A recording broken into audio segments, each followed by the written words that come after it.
Antes de yo considerar la primera de las parábolas que he seleccionado para exponer, que es la parábola llamada la parábola del juez injusto o también la parábola de la viuda importuna, antes de yo hacerlo quiero hacer una observación más acerca de la naturaleza de las parábolas y su interpretación. En los primeros siglos del cristianismo, los padres de la iglesia se deleitaban en la adopción de lo que llamaron el método alegórico de interpretar las parábolas, así como toda la Biblia. Y en ese método de interpretación trataron de encontrar algún significado oculto en cada elemento de la parábola.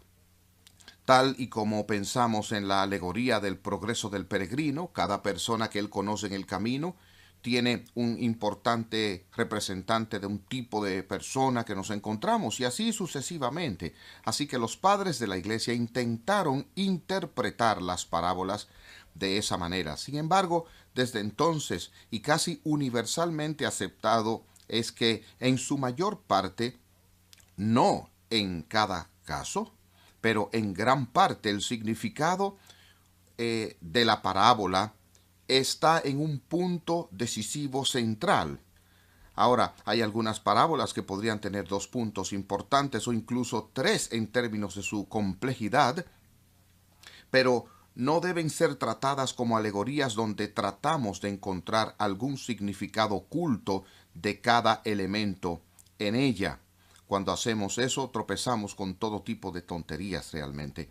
Y la pregunta que tenemos y el problema que tratamos de desentrañar es descubrir el sencillo punto central importante de la parábola. Habiendo dicho esto, veamos ahora la parábola del juez injusto. La encontramos en Lucas capítulo 18.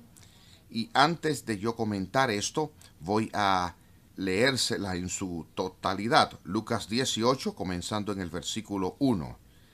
También les refirió Jesús una parábola sobre la necesidad de orar siempre y no desmayar, diciendo: había una ciudad, allí un juez que ni temía a Dios ni respetaba al hombre. Había también en aquella ciudad una viuda, la cual venía a él diciendo: hazme justicia de mi adversario.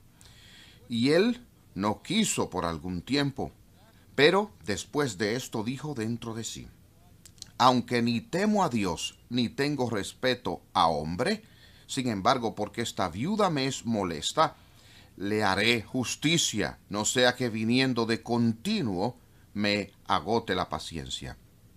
Y dijo el Señor: oíd lo que dijo el juez injusto. ¿Y acaso Dios no hará justicia a sus escogidos que claman a Él día y noche? ¿Se tardará en responderles? Os digo que pronto les hará justicia. Pero cuando venga el Hijo del Hombre, ¿hallará fe en la tierra? De todos los grandes discursos dados por Sir Winston Churchill a la gente de Inglaterra durante la crisis de la Segunda Guerra Mundial, el discurso más corto que él dio fue uno de sus más provocadores.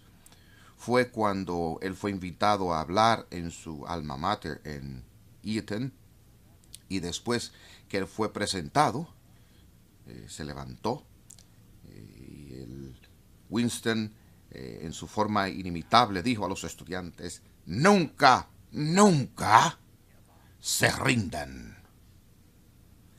Y se sentó. Tiene que haber sido tal vez el segundo mensaje más corto en toda la historia.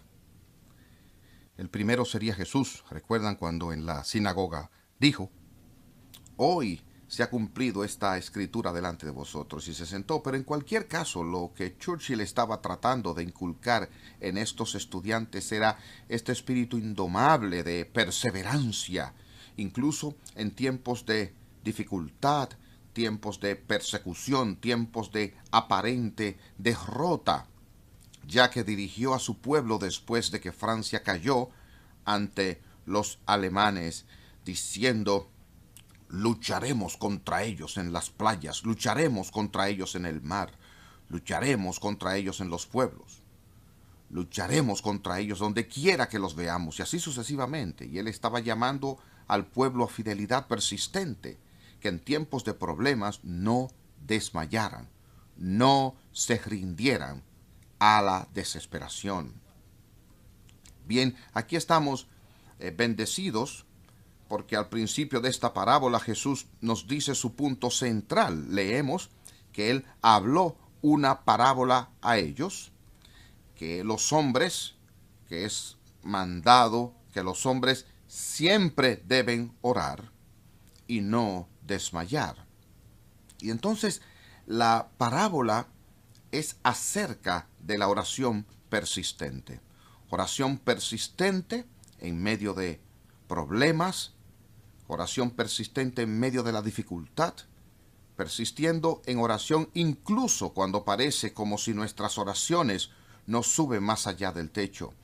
Y así, para comunicar esa verdad de la oración constante, Jesús cuenta la historia de dos personas.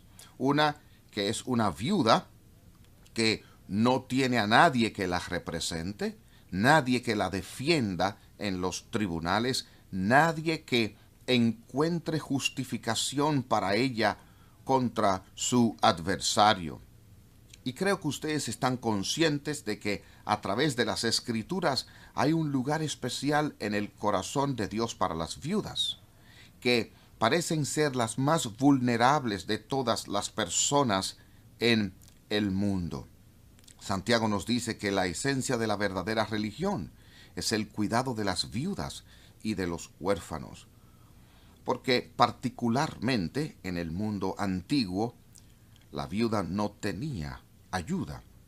Y así, para su propósito y su historia, Jesús decide contar la historia de esa persona, una persona que es viuda, que ha sido tratada injustamente, ella ha sido maltratada, y ahora ella está sufriendo, y su única esperanza es hallar justicia a manos de los tribunales, y por lo tanto ella quiere presentar su caso ante el juez.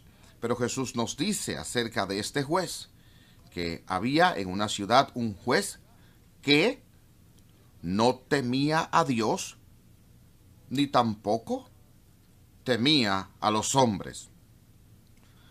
Había dos cosas que no le importaban a este juez.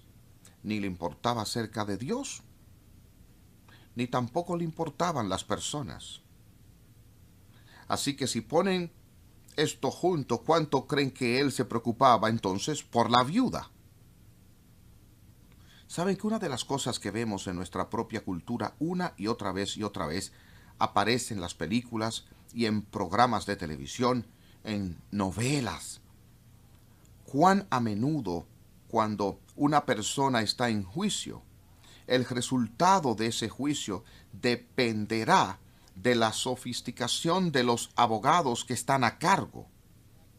Y el debate va a seguir y seguir y seguir en cuanto a asuntos de la ley, asuntos legales. Y de nuevo, utilizando el derecho casuístico, que es jurisprudencia, apelando a los precedentes que se habían establecido en las decisiones judiciales similares, y a veces en medio de ese complejo sistema de manejar casos, lo que se pierde es precisamente la cuestión fundamental de la justicia. Una vez yo tuve que participar en un caso teológico que tenía que ver con cargos que fueron presentados contra un ministro por algunos ancianos de su iglesia. Se formó una comisión por el presbiterio, llegó el presidente de la comisión y entrevistamos al ministro, entrevistamos al viceministro, entrevistamos a los ancianos, entrevistamos a los miembros de la congregación, y todos tenían una historia diferente. Y cuando nos reunimos después de la audiencia, el presidente del comité dijo: bueno, tuvimos que ser muy cuidadosos, necesitamos la sabiduría de Salomón, Pero tenemos que encontrar una manera de reivindicar a este ministro. Tenemos que encontrar una forma de mantener la dignidad de los ancianos. Y tenemos que mantener la congregación unificada y juntos sobre este punto. Y después que él elaboró sobre todas estas cosas que necesitábamos lograr como comisión, y él dijo, ¿hay algo más de lo que tenemos que preocuparnos? Y yo levanté la mano y dijo, ¿qué es? Le dije, y de la justicia. Lo que tenemos que hacer aquí es discernir quién tiene la culpa. Y no solo suponer que todo el mundo es culpable por igual. Y tenemos que lidiar con eso. Pero nadie quiere lidiar con eso. Y me temo que hemos llegado a ese punto tan a menudo en nuestra cultura donde tenemos jueces que realmente no se preocupan por la justicia. Y que no se preocupan por Dios. Y tampoco les importa a la gente. Lo que les importa es su propia oficina, su propio prestigio, su propia seguridad en el trabajo. Ese es el tipo de hombre que Jesús describe aquí, que está sentado allí en el estrado, que se supone que traerá justicia a esta pobre viuda que no tiene a nadie, que manejará su caso y por ella vino. Y entonces le pidió al juez que oyera su caso. Y con el viento aquí van 16 capítulos de Lucas. Ella dijo, por favor, hágame justicia con mi adversario. Y él no lo hacía.